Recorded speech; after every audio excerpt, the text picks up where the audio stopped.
Uh, what's happening, everybody? Welcome to the 14th episode 14th. of the Kool Movies podcast, joined always by my co-host, Mr. Leo Wakil. How you doing, sir? Good. All right, so we got a couple movies to talk about Yes. this week. We got Frankenstein. Mm-hmm. I haven't seen it yet, but you have, so Yeah. I look forward to hearing your thoughts. We both watched House of Dynamite. We have thoughts. And there's some really cool pieces of movie news that I want to get to. Okay. All right. So, first of all, give us your thoughts on Yes. Frankenstein. So So- you've been looking forward to it. I've been Yes. looking forward to it. Yeah, it was You've been like reading it in class. yes, yeah. So we just studied talk it to us. this like senior year semester, first semester. We studied it. Really helped me. Like Yeah? like just watching the movie, there were many parts like I remembered something the teacher said or like a detail in the movie that I remember, like I used in a test or something. Right. Yeah. Okay. So I was very excited, like kind of setting up my hopes way too high that will probably get diminished. But also because of Guillermo del Toro. Yes, so I you're just- like, all right, this guy is awesome. Yeah. He's gonna tackle this. And it's like we said already, it's like a culmination of his career, right? Like Villeneuve doing Dune, like Robert Eggers doing Nosferatu. Yeah. It's like I guess you can say that. yeah, it's like a creature feature that is the kind of one of the original creature features that inspired his Shape of Waters, his Pan's Labyrinth, his Pinocchios. So I've been looking forward to it. I saw almost every Del Toro movie before it. Leading up to it. Yes. And it's the best movie of his career. Yeah, that's a bold statement. I'm just gonna start off by saying like I know it's been a little divisive. I know many people like it's too slow, it's too long, it's too showy, like a lot of not as much substance, you know? Okay. I just think it's the best movie of the year. Oh wow. Yeah. It surpassed Oscar consideration, of- maybe? Absolutely, yes. Okay. It surpassed Sinners for me. Whoa! Yes. Now that is a bold statement. Yes. Because I rewatched Sinners recently. Yeah. And I'm like, this is just It's so good. Yeah, it's so good. It's so good, Yeah. man. But all right. But like, it's gonna be rare for people to like it as much as I do because Okay. I get it. The people that are saying like they didn't connect to it as much. Mm-hmm. I just thought it was brilliant. Everything came together to form this story that is so like personal and universal at the same time. Right. Oscars. It looks amazing. So Okay. we're getting Production design. every tech possible. Okay. Production design, costumes, cinematography, Sound maybe design. sound design, score maybe even. Yeah, like just amazing looking movie. The production is huge, and that's what gives it like gravitas and like, that's the superficial welcoming for the audience. You know, like you're seeing this. Even like Barry Lyndon kind of looking movie, very looks like a painting sometimes. Very again like in Crimson Peak, a lot of gothic like images or tropes, like character tropes, and it's kind of the original gothic character tropes, right? The creator, the monster. The first half, even a little less than the first half, is just the up and like Victor's childhood. Really? Yeah, They you go see into a that, lot okay. of his childhood. And of course, like the midway I can point. imagine because his motivation is because Exactly, his mother died. exactly. Okay. That's interesting to add that. Yeah, and it explores his relationship with his father and a little with his mother, like well enough Yeah. for the rest of the movie to mean as much, not just to the creature, the monster, but also to him. But like from this first half of the movie, this is what many people have been saying. Like the second half was great, but it was kind of slogged together. But it was very necessary to me. Okay. It's one of the most emotional movies of the year when you get to the monster, and you wouldn't feel that emotion if you didn't have that first half. Built up. Yeah. Why does he create the monster? Why does he treat the monster like that? What's his relationship with Elizabeth like, which is very different from the book. Okay. Elizabeth is very different from the book. William as well, his brother, they have a different role. Not as present as probably you'd expect. It's very much Victor and the monster. All right. And so everything leading up to that midway point is great, sets up everything, and it feels like a setup, and it should feel like a setup. Like, this is why this happens. So, and when you get to that midway point, then Jacob Elordi comes in, It's just I was shocked when I heard it was him. And it was Andrew Garfield before, right? Really? It I was. didn't know that. You didn't know that? No, Yeah. no. The original casting was Andrew Garfield as the monster, and then scheduling issues after the hunt, and then he replaced him with Jacob Elordi, who was like you wouldn't expect, right? Well, one of the things I really appreciated from some of the clips that I've seen, it doesn't look, and maybe you can enlighten me, it doesn't look like you see a lot of what the monster looks like. That's very much a marketing thing. Really? Yes. So you do kind of like see his face, body, but... I was scared of that, like when he first was created. I was like, oh, like let's spend some time here. Now we're actually seeing the design and the makeup and everything that we didn't see in the marketing before.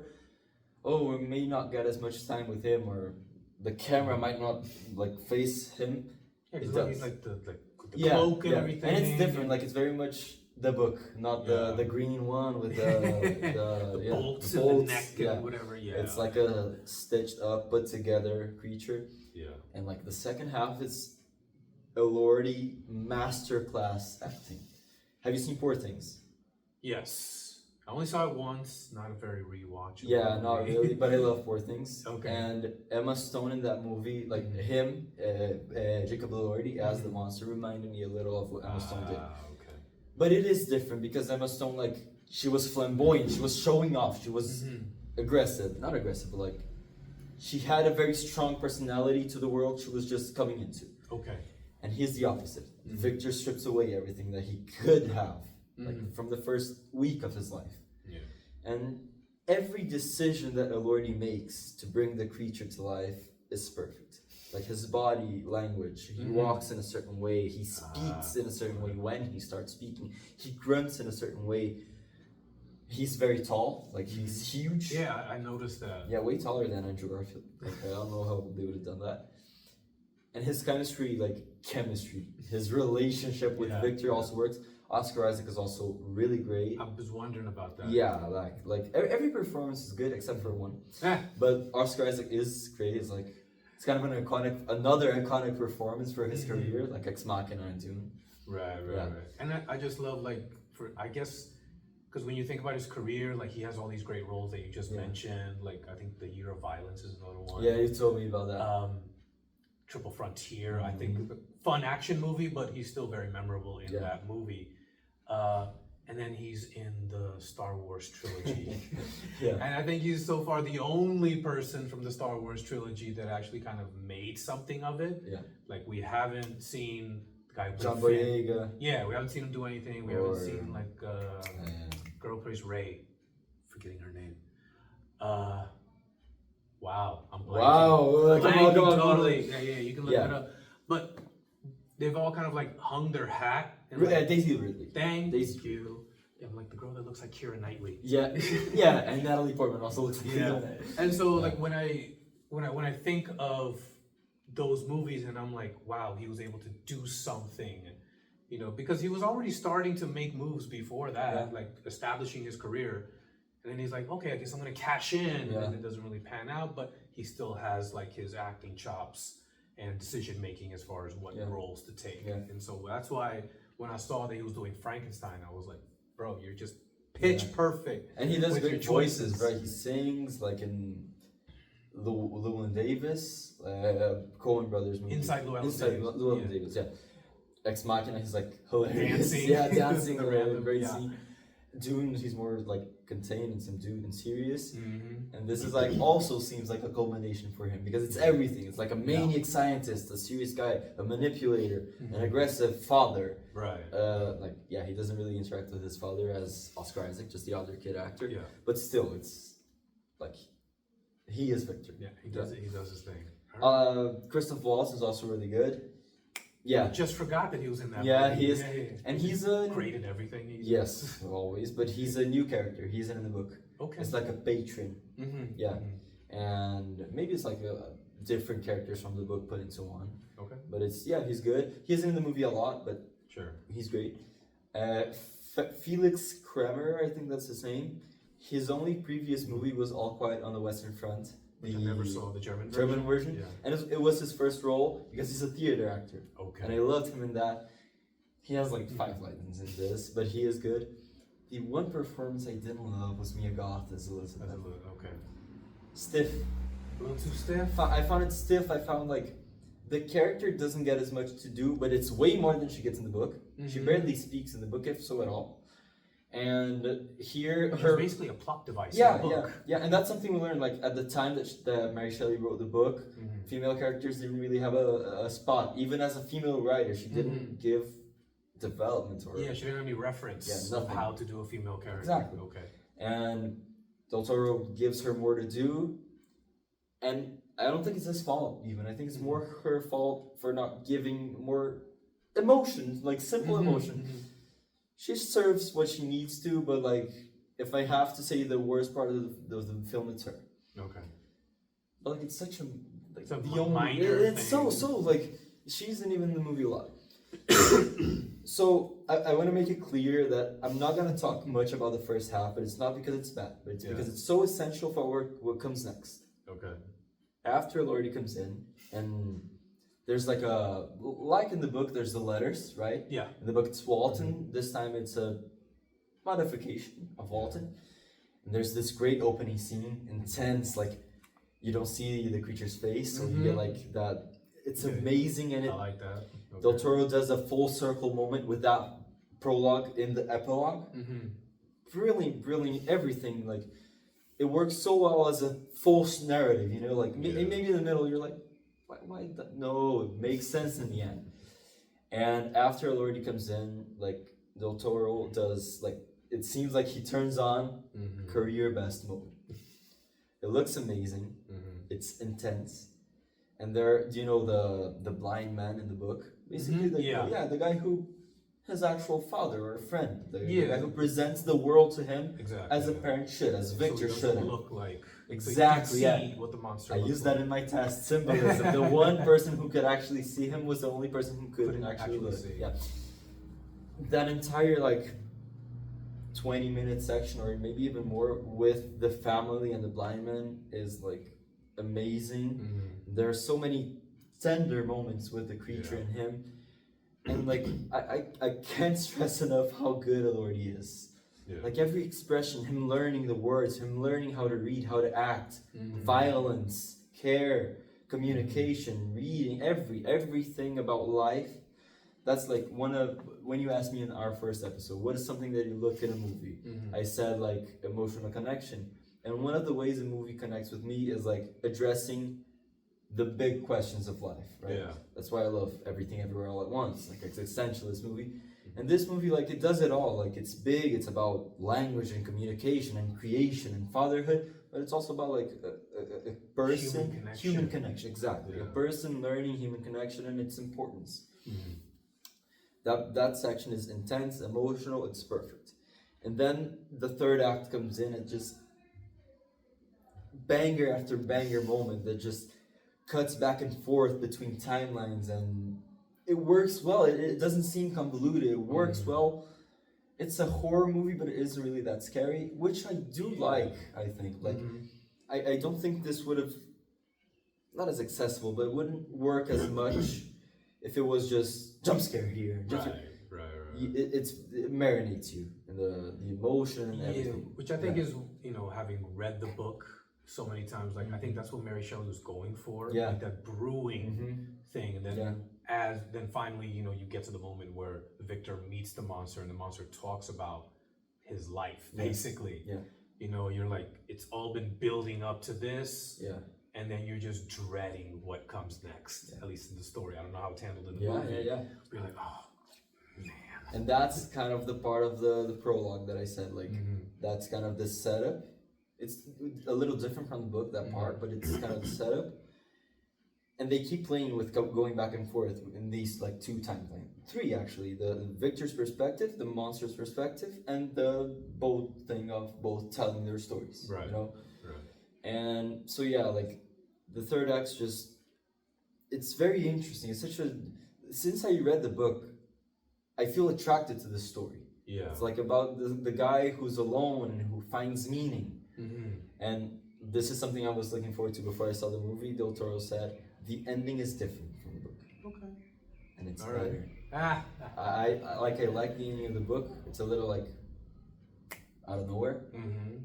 It works for the book, but I think the movie is just, it's kind of the thesis statement of the movie, of Del Toro, what he was trying to say. Right. Because every interview he's saying, like, this is a story about a father and a son, about me and my father, about religion, about life, about big themes and big ideas.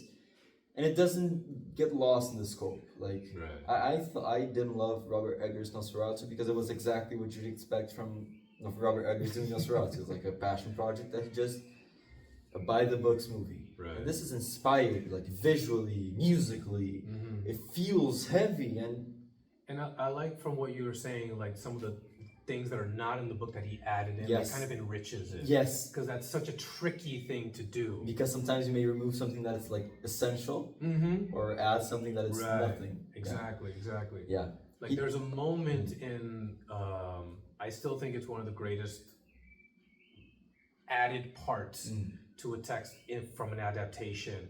It's in Game of Thrones. It's a scene in season 1 where King Robert. Have you seen Game of Thrones? The first season and a half.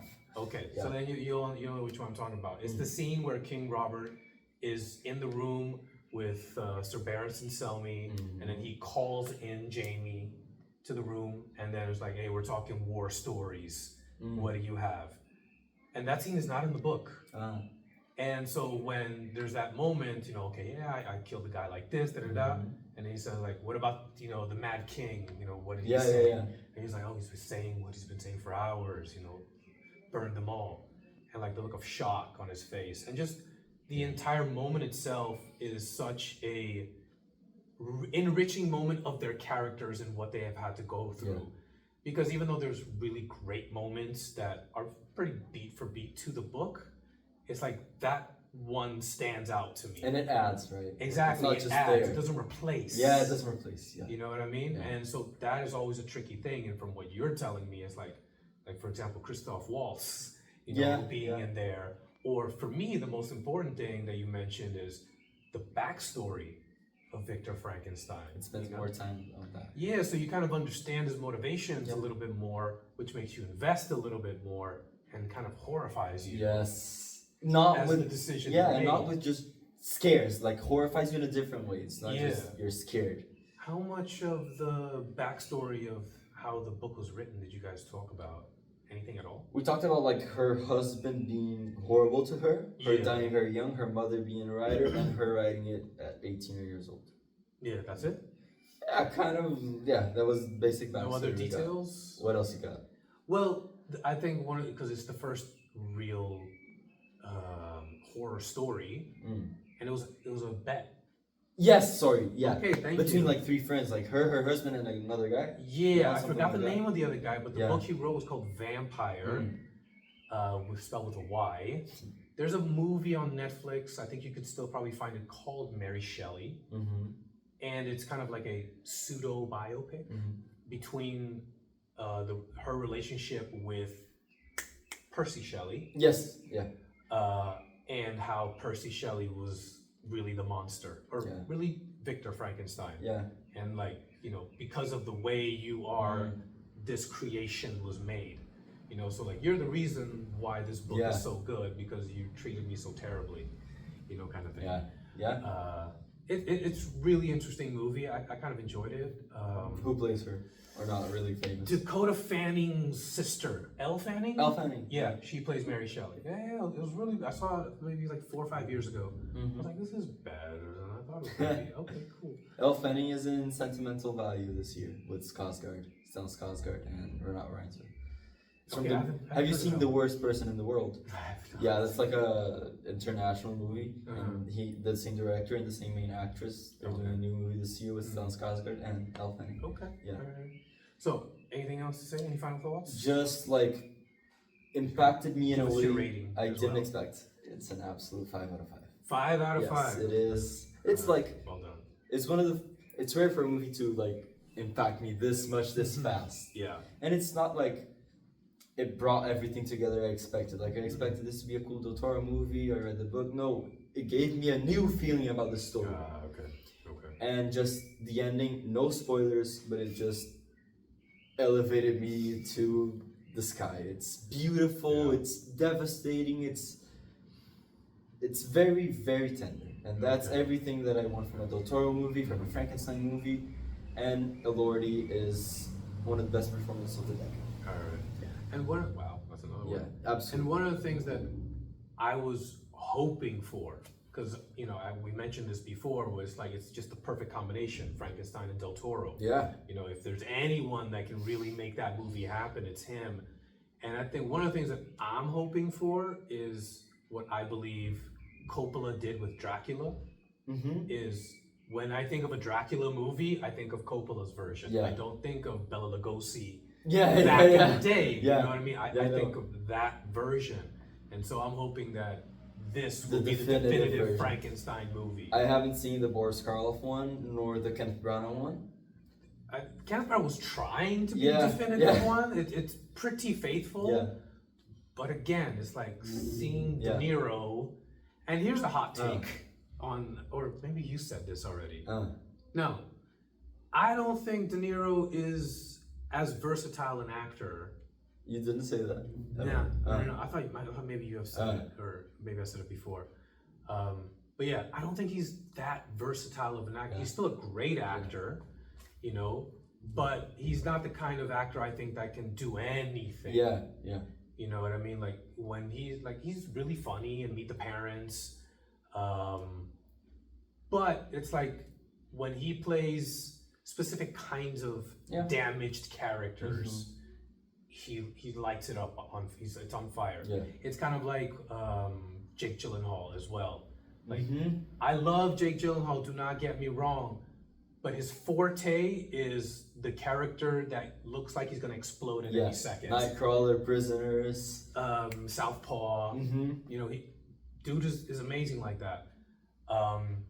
But yeah, when I think De Niro, I think Mean Streets. I think Taxi Driver, Goodfellas, Raging Bull, Casino.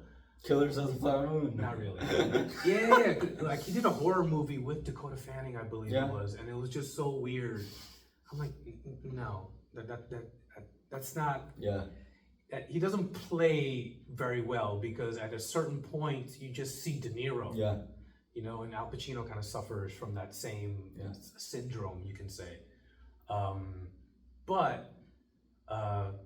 Going back to Frankenstein, it's like seeing him as the monster. Like, I don't buy it because he still has that New York voice. Yeah, you know what I mean. Playing Frankenstein, it's a little jarring. Elordi really transforms. It looks like I thought it would be very like unrecognizable. Very, very much, and also like you couldn't see that it's his face shape, but the performance is so good. The physicality. Okay. He walks in a certain way. He speaks in a certain way.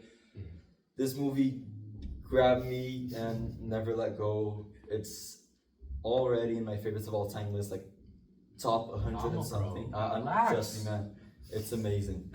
And no, really, like let's talk in a year. Yeah, let's talk in a year, sure. But like maybe some recency bias going on here. Maybe, of course. But like I had that with Sinners too, and everything.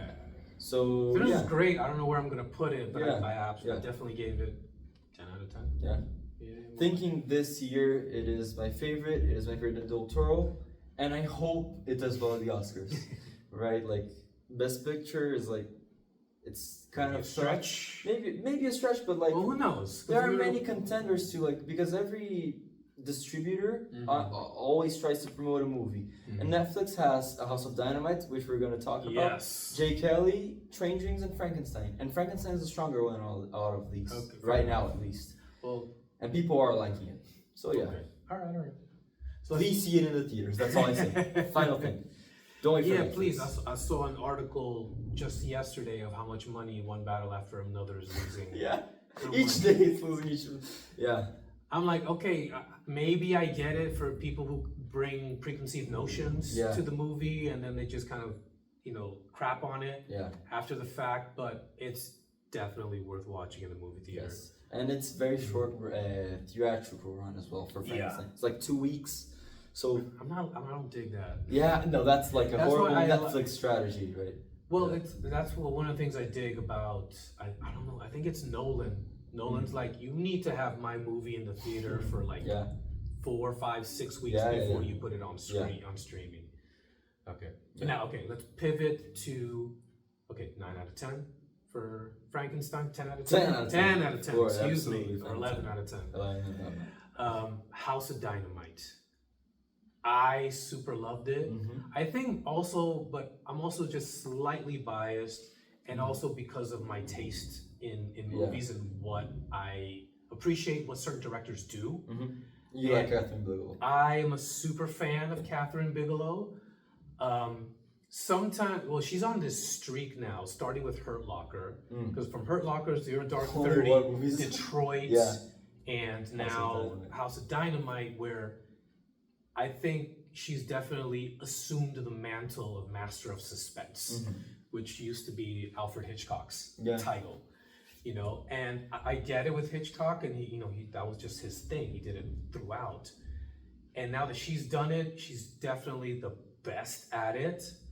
You know, I would say even more than Hitchcock, because at a certain point, there's like a distance with Hitchcock movies because they're so perfectly executed. Yeah, like Kubrick, sometimes you say that. Like Kubrick, even like Fincher in certain spots, you know, where... The Killer? Exactly. Yeah. The Killer, Mank.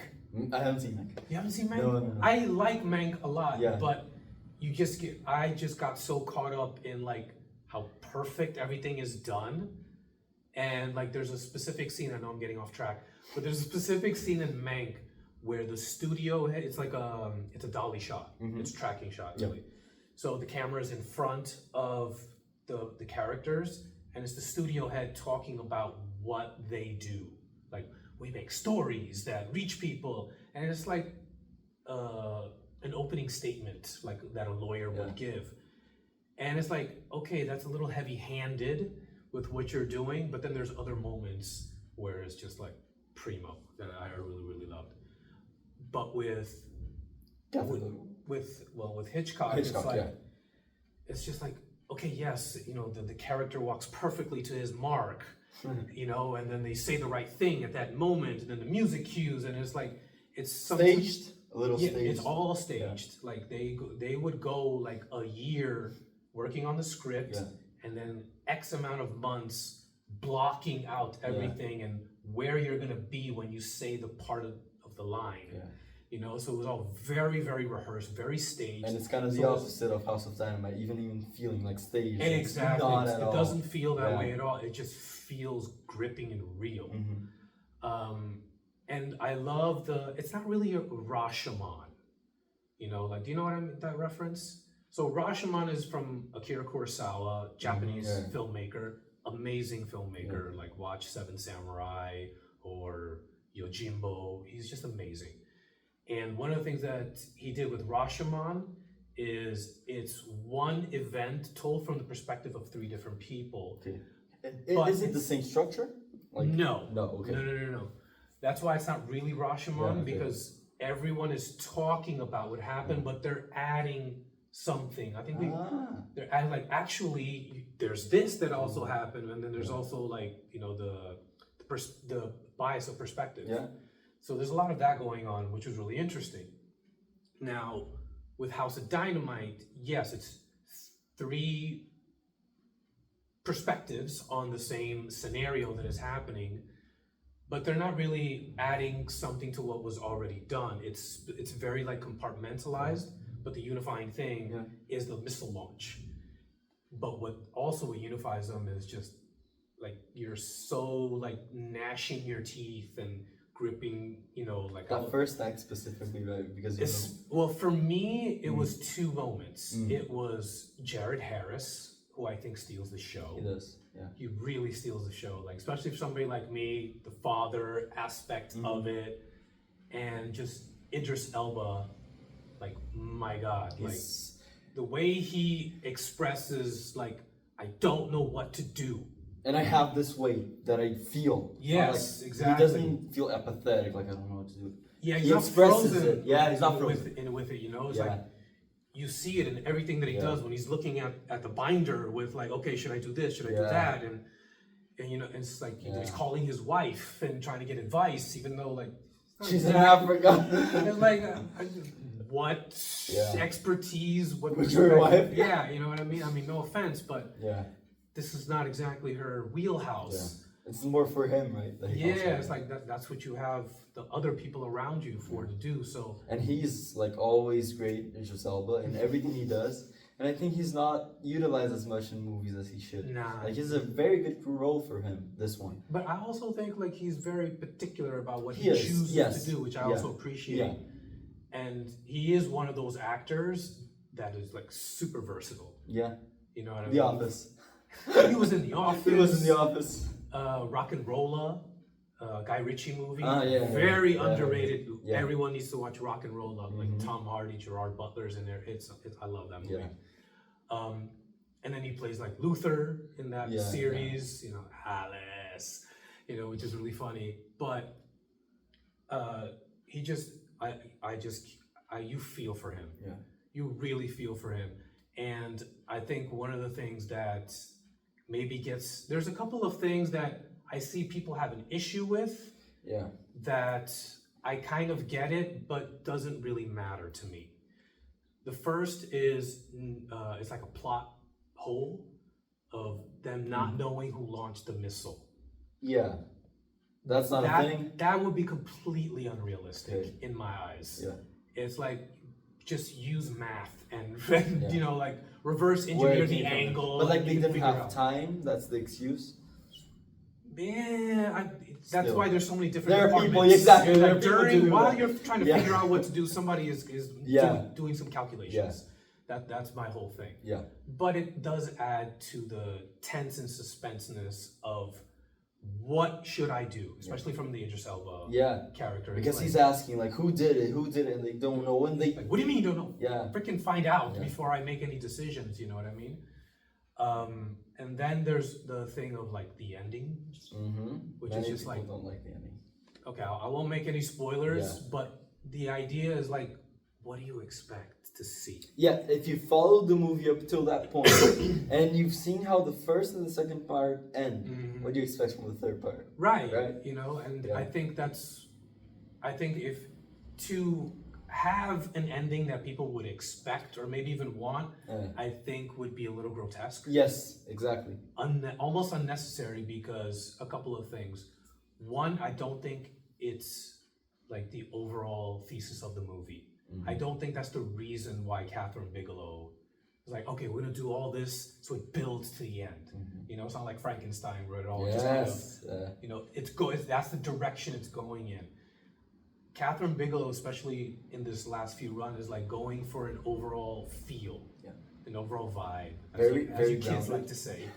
You know, very grounded, right? Yeah. Well, not just grounded, but she wants you to feel like you're there. You're there. You are tense with these people, and you know, or you're just lost. Yeah. Like with Rebecca Ferguson. As well, yeah, right? like how do I deal she's with lost. this? She doesn't know what to do, or like, you know, when you think of Jeremy Renner in Hurt Locker. I haven't seen Hurt Locker. Well, there's a specific scene that just it just killed me because I'm not gonna say too much, but I'll just say that it's a scene that is related to when his character comes home, and it's a quick shot. It's a quick moment, but you're like, now I get what soldiers go through. Yeah. You know what I mean? Like at least an aspect of what they experience when they come back home from the war that they were in. And that's as much as the movie can convey, right? Exactly. And that's her intention. Right? Yeah, and so her intention with House of Dynamite, at least from what I gather, her intention is like, I want you to feel the tension and the hopelessness, and confusion. The hopelessness is what got me. Yeah. Like we're not prepared, and we can never be prepared because we don't know what's coming. Exactly. Yeah. And I don't know if it is. I don't remember from the credits or from anything that I saw, but it reminded me because like last year there's a investigative journalist. She wrote a book called Nuclear War, where in the book she details like what the protocol actually is. Yeah, for these situations. For a situation like this, and it is not 19 minutes. It is way less. Yeah. Way less. I wanna. It's between. I don't remember exactly. It's either 16 minutes or 6 minutes. It's something with the 6. So, you know, Catherine Bigelow is using that as a, you know, trope to tell the story. And to keep the structure going. Yeah, keep the structure. But the reality is there's way less time, you know? And so, but even when you read the book, I haven't finished reading it, but you're, oh my God, you know, this cannot happen. And so when I heard the premise of the movie, I'm like, that's the book. Oh, okay. Let's see how it can be conveyed cinematically. Did the book come out after she prepared the movie, probably? Well, it came out in 24, so she'd been working on that book for God knows how long, you know. Highly recommend anything that she writes. She wrote another book called Operation Paperclip, which is about how the U.S. government imported Nazi scientists to create the space program. So that she goes about that in detail. But with nuclear war, it's gripping. It's not as terrifying as House of Dynamite, but there's definitely a correlation there. There's definitely like the same kind of thesis, you can say. That seems to be the buzzword for today's episode. Of the story that she's trying to tell. You know, I highly recommend it. I was thinking of making at one point something called a blank check series, which leads into the next story that we can talk about. It's like, just give Catherine Bigelow all the money, just let her do what she does. And like Netflix will probably do that, even though it didn't go to theaters. Like, she got what she wanted. Just let her do what she does, because she's incredible. I think she's one of the best directors out there right now. And the fact that I can only name 6 movies that she's done, or 7. Yeah, 7 movies. So it's Near Dark, which is one of the great vampire movies ever made. Yeah. Bill Paxton, Lance Henriksen, and it's great. Point Break, which I think is Keanu Reeves and Patrick Swayze. I think it's by far the best action movie of the 90s. Wow. Yes. Big statement. Yeah. I think it's the best one. I think it's just handled differently. And so that's why I got so upset when they did a remake. They did a remake. Don't even bother. Don't even bother, bro. I saw bits of it and I just got upset. Strange Days, which is a really cool movie about what the future was supposed to look like. That's not what it looks like, but really cool, like, questions. And then there's Hurt Locker, Zero Dark 30, Detroit. Have you seen the Jamie Lee Curtis one? There's like a Jamie Lee Curtis war movie she made as well. With Catherine Bigelow? Yeah. Can you look that up? Yeah, I don't know the name, but I'll look it up. Yeah. It's older. Older? Okay. I thought it was just 7, so maybe it's 8. Let me see. But she's Blue Steel. Oh, she directed Blue Steel? Yep. Whoa. Because that movie's dope. Yeah. That is a good movie, man. Yeah. I love that movie. It's with Ron Silver. Okay. She's a cop. She falls in love with Ron Silver, but Ron Silver is like a criminal, like big time criminal. Yeah, and she doesn't know. She eventually finds out, but she has no evidence to arrest him. Which she's fine with. Yeah. Like I remember one particular scene. Well, there's 2 scenes I remember, because one kind of like made me hurt. Yeah. There's one scene where he comes up to her from behind, holds her so she can't see him, and then he shoots her friend. And she knows it's him, but she didn't see him. So she can't. So she can't like go to the cops and be like, "Yo, this is what's happening." And then there's another scene where Ron Silver's character gets shot in the shoulder. I think it was her that shot him. And then he just reaches into the wound. He's looking into the mirror and rips out the bullet. And it's just the sound design, even the makeup, and his expression. It's great. I did not know that she did Blue Steel. I was just looking through her filmography and I saw this. Like, it's not popular online. No, but it's really good, man. It's really, really good. Highly recommend it. So Netflix, give her all the money and just let her go. You know, maybe a producer or 2 to kind of keep things under wraps. But like, just people need to give. I think I got, like, from the House of Dynamites, kind of the same thing as you, but maybe a little less. I enjoyed everything you said, but a little less. Like many people, like you said, didn't love the structure or the ending. What do you want more? Like, this is the intention. She made it. I didn't feel it was as impactful as it could have been. Maybe sometimes I thought it was thrilling, but it did get a little old. Okay. Especially in the middle act, like there wasn't. That's like nitpick. But first act was Rebecca Ferguson, last act was Idris Elba. The middle act was like Jared Harris. His daughter. And Yeah, what's the other guy who keeps like he wanted to attack? I forgot his name. He was great. Not the general dude. Maybe, let me see. Was he in uniform? Yeah, Tracy Letts, General Anthony Brady. What's he look like? Is that the dude I'm thinking of? Yes. He wasn't a call in Great the first character act. actor. Yeah. So like there wasn't one person to follow that. Felt like a spiritual sequel to Oppenheimer. Like the final Idris Elba, like the final shot with him. It reminded me a little of the final scene of Oppenheimer. Like what have we done, or what have like for Oppenheimer, what have I done for the future, and for Idris Elba, I can't do anything anymore. Yeah. So, that's cool. Yeah, that's something I connected. And there's also like a quick. Let me mention this movie because I thought about it a lot after. There's a movie called Failsafe. I've heard of it. With Henry Fonda. They did a remake of it, I think, with George Clooney, but I didn't watch that. Yeah. It was a TV made-for-TV movie, that's a dark one, because do you know what it's about? Failsafe is about Russia accidentally launches a nuclear missile that is going to hit the United States. Now, mind you, this is the 50s, 60s, so response time is like, no. There's none. Yeah. No. Sorry. America accidentally launches on Russia. Yeah. And then Henry Fonda plays the president, and he tells the Russian president, It was my mistake. you can launch one on us. Really? Seriously.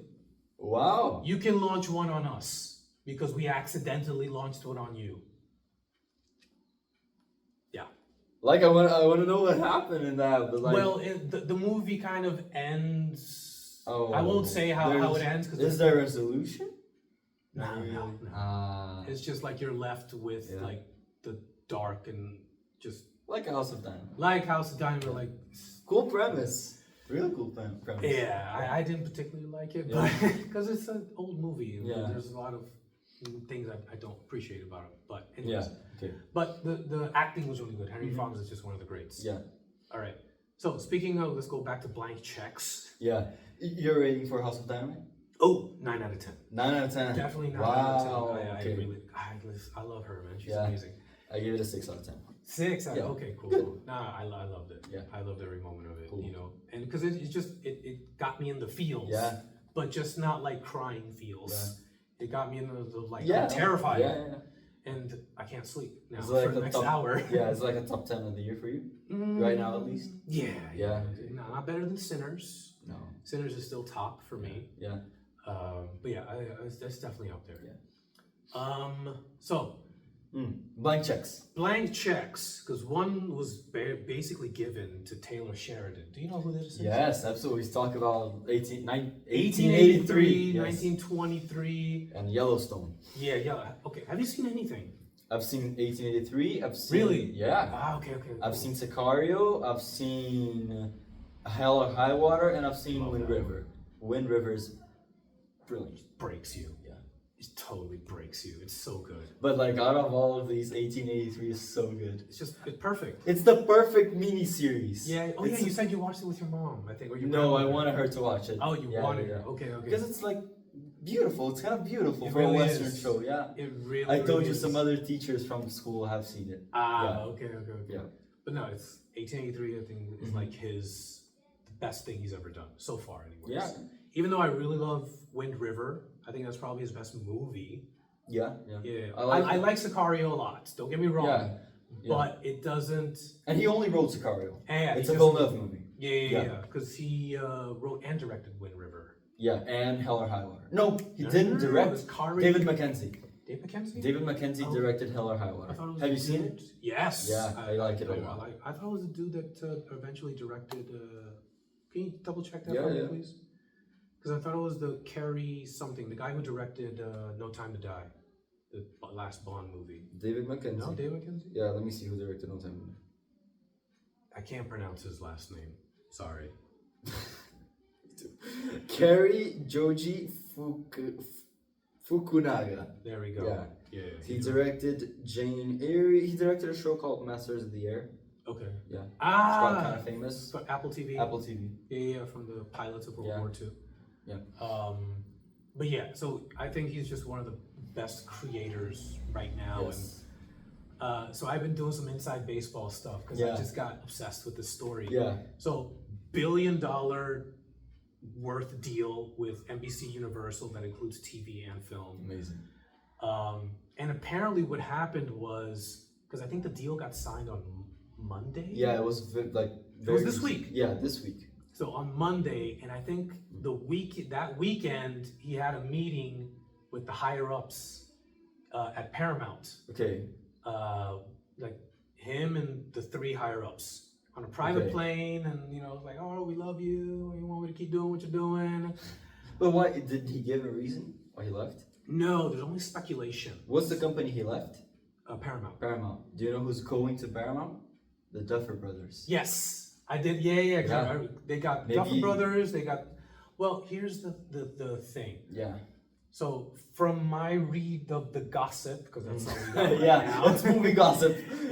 It's apparently there's this feeling that he's done as good as he's gonna do. Who? Taylor Sheridan. Taylor Sheridan. So whatever comes after is just gonna be like a downhill journey for him, which I don't believe, because I think if you see he really has a voice. Yes. As far as the movies that he writes and the characters that he writes. Yeah, it's like a classical. Like he reminds me Exactly. of like Clint Eastwood. Yes. Yeah. The modern Clint Eastwood. Exactly, in the sense of like the type, like Clint Eastwood doesn't write anything, but the types of characters that is presented in the Clint Eastwood movies. Yeah. They're very strong characters. They're very kind of old school male characters that you would see. Yeah, Jeremy Renner and Wind River, or everyone in Hell or High Water. I mean, with the exception of what's the brother in Yellowstone. I haven't seen Yellowstone. You gotta watch Yellowstone. Yeah, I know. You got it's so good. I need to see the Harrison Ford and Helen Mirren one before. 1923. Yeah, and then Yellowstone. Of the Yellowstone universe, 1923 is the weakest. Yeah. Okay. Because there's Taylor Sheridan has. He doesn't do this with 1883. Yeah. It's very it's great how everything just fits. There's not a single, as Bill Burr once said about a very inappropriate joke, there's not a single piece of fat on that joke. Yeah. There's not a single piece of fat on 1883. It's short. Exactly, and I think that's why. Yeah. But with Yellowstone, in the 4th and 5th seasons, there's we don't need to see that. Yeah. There's montages of the life of a cowboy and a rancher, and it's I get it, okay? It's kind of an homage, but you've done this before. But it's can we get on with the story? It's I know what you're doing, but it's not necessary. So he does have that sometimes, and he has that, I think, a lot in 1923. Yeah. Then again, you also see why he's doing it, because one of the things that is definitely present in 1923 is just the difficulty of travel and how long it takes. Mm-hmm. And so you feel that, Which one? 1923. 23. Especially season 2. Okay. In season 2, it's can we just get there already? You know what I mean? Which 1883 did in one season. Yeah. One short season. Exactly. Did it in one journey, right? 8 episodes? 8 episodes. I think. 8 episodes. 8 or 10. And it's just perfect. Yeah. And with Sam Elliott is just... Bro, it just breaks your heart in the end. Everything he does, he's great. And so... and he's gonna be in another Taylor Sheridan show. Yeah? Yeah, well, there's with Demi Moore? With Demi Moore? Yes. No? Yeah, that's him? I didn't know He's that. in Landman this coming, I think the season 2 premieres in next month. There was already a first season. Yeah. How have I not heard of it? Go. Yeah. Look at it. Okay. It's great. I love it. Yeah. Billy Bob Thornton is it's just... Now, there is a bit of preachiness in Landman, which sometimes pops up in Yellowstone. Mm-hmm. Was it before or after the Substance for last year? I think she probably made it after doing season 1, because she's not in season 1 a lot. Okay. She's just in a handful of episodes. She's really important towards the end, and she's going to be really important in the second one. Yeah, she's in the poster as well. Exactly. So they gave him $1 billion deal for movies and TV, because also apparently what's been happening is like Taylor Sheridan has these movies that he wants Yeah. to do, and Paramount's like, they're like dragging their feet. And the thing with Taylor Sheridan, he reminds me a lot, and if you ever read this book, I know you haven't because no high school kid has read this book, The Fountainhead by Ayn Rand. It's my favorite book of all time. Wow. Yes, of all time, by far. It's one of those books I read like once every 2 years. And the character is the main character, Howard Rourke, is very particular and stubborn about his vision, and he wants no other outside advice. He's like, get away from me. This is what I want to do. This is how I want to do it. I don't want to hear it from you about how other people do it. And Taylor Sheridan strikes me as one of those people, which can be good, but there's also downfalls. Like Critical Drinker has a new series of videos that he's been putting out the last few weeks called Crash and Burn, of people who were like at the heights of success and then just and the most recent one was Taika Waititi. Yeah. Won an Oscar. Yeah. And then where is he now? He did a movie called Next Goal Wins. Yeah. Have you heard of it? Like, no. So it's like, but apparently what happened was like he was just giving carte blanche. And when you give somebody carte blanche, too much liberty. That's the producer role as well. Exactly. Like, to limit a little, That's like, give you some boundaries. Yeah.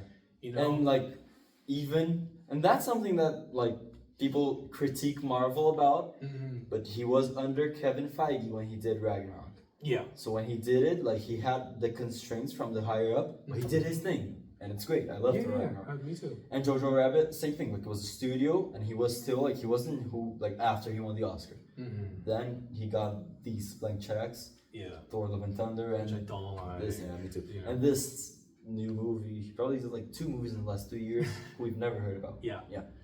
And so that's my fear. Yeah. For Taylor Sheridan, like we need some constraints. Yeah. To make sure that he keeps producing the awesome content, because there's so many other things that he's doing as well. Even though, like Tulsa King, I love. Okay. Look, first of all, Stallone, right? Yes, and that's to me the key of it. Okay. Because I grew up with Stallone. I'm going to have a National Day of Mourning when he's like 110 years old when he dies. Yeah. You know what I mean? Because he's 80 this year. What? 80? 80 years old. So are you also mad that he didn't even win the Oscar for Creed? I was mad. Was he nominated? Yeah, he was like it was between. I wasn't too mad. Yeah, okay. I wasn't too mad about it. He won the Golden Globe. Yeah, he won something. Things, I think. Yeah. But I wasn't too mad. Yeah. I was Mark Rylance won that year for Bridget Spies. But he was great in that. Yeah. Okay. But I love that Tulsa King is like this part of his career because it's such quality work. Finally, he plays a gangster. I don't know how he didn't do a Scorsese movie. Yeah. Up until even The Rock is doing a Scorsese movie as a gangster. Exactly. Yeah. Mayor of Kingstown. I haven't gotten into that. It's the Jeremy Renner show. Yes. Is it Taylor Sheridan as well? Yes. He director, writer, he's an executive producer, showrunner. Yeah. He might have written some, but I've only watched like 2 episodes, and it's good. I'm not gonna say it's bad, but it just didn't hook me. Yeah, it's the first and last, and like the last thing Jeremy Renner did before his accident, and the first thing he did afterwards. Exactly. Yeah, he came back for season 4. Thank God. Cool. Lioness. You told me about that. Zoe Saldana. So dope. Yeah. I love Lioness. Like my wife and I binged watched season 2, and we got. Is it like thriller or? Well, it's spy stuff. Spy stuff. Okay. It's CIA. It's special ops. It's actually called Special Ops Lioness. And it's just dope. And I love sometimes how he pops up in his own stuff. Yes, he is in. Which one is he in? He's in 1883. He is in 1883. For a hot second. For like when he appeared, he was like a whole episode I didn't notice. The next episode. Wait a minute. Is that him? It is. Yeah, he pops up in Lioness. He pops up in Yellowstone. And he's a good actor. Yeah. I not like Tarantino. But when I heard that he was like, when I heard that he was the one that wrote Sicario and like all these other movies, and I'm like, the dude from Sons of Anarchy? Because he's played such an idiot. Yeah. Such a dopey-headed character in Sons of Anarchy that I was like, Well done. Because Sicario was dope. You know, it really impacted me. Yeah. Without Remorse is like, I don't know if you've ever seen that. It's one. Michael B. Jordan. Michael Clancy, something Clancy, Yes. the original author. Tom Clancy. Yeah, Tom Clancy. Book. I tried reading the book, super boring. Yeah. Yeah. Same guy who did the book for the John Krasinski. Jack Ryan. Yes. Yeah. Jack Ryan. Yeah. He's not, Yeah. not that fun of a writer. Okay. Not for my sensibilities. Yeah. But I tried reading it because I heard he wrote it, and then also the dude that directed Sicario 2 directed that one. So I thought it was going to be something. Okay, yeah. Then I Do you like watched. Sicario 2? I do. Yeah. I do like. I Not as haven't good seen as it. the first one, Yeah. but it is good. It kept the tone, the music. Not Emily Blunt. No, it's not Emily Blunt. It's a little bit more of Del Toro and Josh Brolin's people, their characters. But really, really well done. The ending is so cool. Yeah. Yeah. And they're trying to make a third one. I don't know. No. No. Bring him back. But I hope not. Come on, like he's doing Let him do so Doom much. 3. At Doom 3, Bond, and whatever he wants Sicario. next. There we go. Yeah. Fill up your plate. It's Yeah. fine. But yeah, so I'm saying, Taylor Swift did a movie with Angelina Jolie. Yeah. Wrote and directed. I don't even remember what Oh, I it's called. saw that. I saw the people say it's kind of bad. I have no idea, but she's supposed to play like a smoke jumper, Yeah. which is totally unrealistic. That I'm gonna see Angelina Jolie as a person who jumps out of a plane to put out fires in a forest. But okay. But yeah. It's called Those Who Wish Me Dead, 2021. Okay. 2.7 average. Yeah. Not that good. Yeah. But yeah, so like, I'm glad and apparently it was just very, very abrupt. Like, the meeting on the weekend, Monday he signs the deal, and they're like, wait a minute. Yeah. But yeah, apparently the main thing, he didn't want any more constraints from the higher ups. He's like, no, this is what I want to do. I have a very particular vision. I feel like instead of just giving him producers that'll put the boundaries around it, just kind of like stonewall in for a little bit, just drag their feet, and that's going to be annoying. It's frustrating for a creator, right? Exactly. And I haven't he's seen very prolific, as you can see. Like, how can you be that prolific and be that consistent? Like, he would have been an Oscar winner, maybe. I think so. If he got a better... Like, I haven't seen a movie from him since, what? Hell or High Water? A good one? That one. Like that. Well, he's doing one called FAST. Okay. F-A-S-T, like it's an acronym for something. Oh, okay. With the guy, one of the main characters from 1923, Brendan Sklenar. Okay. Which is a great character in 19. He's my favorite character. Yeah. Well, actually, no, that's not true. Helen Mirren is my favorite character. Yeah, she's amazing. Okay. But he has his character is like the main one in the second half of season 1 and then most of season 2. Yeah. And he's just like great actor, great presence, great gravitas. Rumored to be the next Batman. You can see him as Batman. So I look forward to see how that's gonna unfold, and hopefully the consistency remains. Yeah. Yes. So, any final thoughts? See Frankenstein. Please see Frankenstein. Go to the movie theater as much as you can. That's our thesis. Our for thesis. today. Bunch of thesis. All right. So, anyways, thank you, sir. Thank you, Mr. And I'll see you guys next time.